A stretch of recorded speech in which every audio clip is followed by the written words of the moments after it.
Hi, my name is Mike, and I'm Cheryl McCann. And we want to welcome you to another episode of the Husband and Wife Show.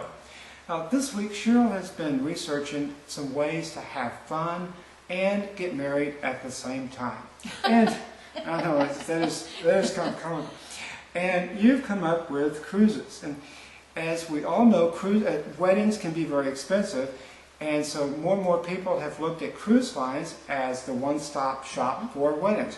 According to the Cruise Line International Association, weddings at sea have increased 60% over the past decade, and many travel agents have said that the Caribbean and the Bahamas are two of the favorite wedding destinations.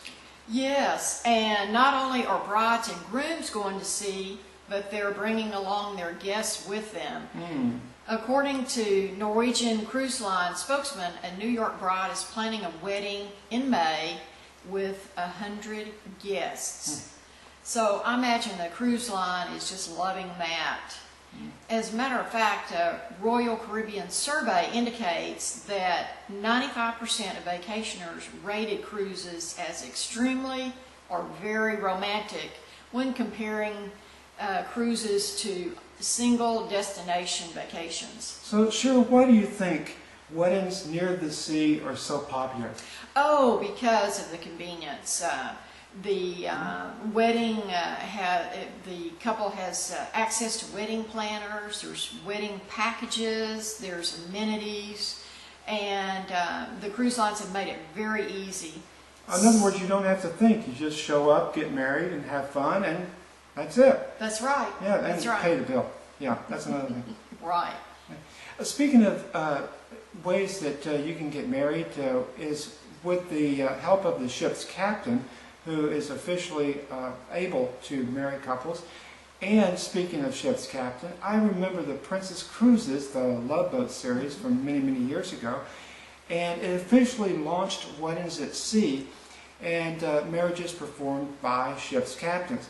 Since 1998, there have been over 6,000 couples married at sea or in ports. That's a lot of people. Yes, it is. And speaking of Princess again, they are one of the ship lines that are officially able to marry couples because their registry is in Bermuda, which is in international waters. So consider international cruise lines as a way to have a legal wedding, and specifically those that are in Bermuda.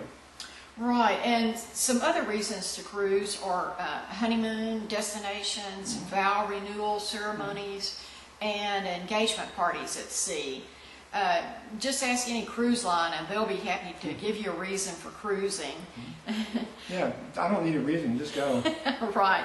On Carnival Cruise Line alone, it's anticipated there'll be 2,400 couples married aboard their fun ships just this year. So if you're planning a cruise, there's many ports that you can cruise out of. For example, Galveston, Texas, Charleston, South Carolina, New Orleans, Louisiana, Mobile, Alabama, Baltimore, Maryland, and then there's several from Florida, Tampa, Fort Lauderdale, Miami, Port Canaveral, and now Jacksonville. I like Jacksonville. Here's an idea: if you want to get married in a U.S. port, consider Key West. Now, there are different ways you can do this. All your wedding party can either go to Key West and meet you there when you come in on the cruise ship and have the wedding reception in Key West, and then everybody disperse, or you can all be on the same cruise ship and arrive in Key West. And this area is just 2 miles by 4 miles, so it's a very small area. You can have your ceremony and reception, get back on the boat, and go to the next destination, which makes it kind of fun because everyone's in a festive mood for weddings and marriages. Now, these are just some of the ideas that we've come up with this week for having fun involving weddings. Until next week, we wish you well and look forward to seeing you at husbandry.com. And happy cruising.